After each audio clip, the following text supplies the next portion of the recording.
കുട്ടികളെയും നിങ്ങളെയും അമ്മന്റെയും അച്ഛന്മാരെയും മാമന്മാരെയും മാമന്മാരെയും എല്ലാവരുടെ പേരും എഴുതി പഠിക്കാനും പാട്ട് പാടാനും പറ്റുന്ന എങ്ങനെയാണ് കാണിച്ചത്. ആദ്യം തന്നെ എന്റെ പേര് വന്നത് ഞാൻ ആഡ്രിയ എന്ന് മാത്രമേ പറയുന്നുള്ളൂ. ADRIYA ആഡ്രിയ. കൊള്ളാം. എന്താ പേര്? നമുക്ക് അമ്മേന്റെ തുടങ്ങാം. നീ എന്താ ആലോചിക്കുന്നത്? എന്റെ മനസ്സിൽ ചില പ്ലാനൊക്കെ ഉണ്ട്. നീ വേഗം കാണിക്കേ. അമ്മേന്റെ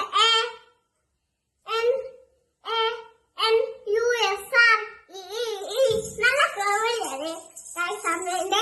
ഇതിനിടയ്ക്ക് അങ്ങനെ ഒരു സാധ്യത ഇറങ്ങിയോ? അമ്മമ്മ കാണാം. BINDU ബിന്ദു ബിന്ദു. നല്ല പേര്.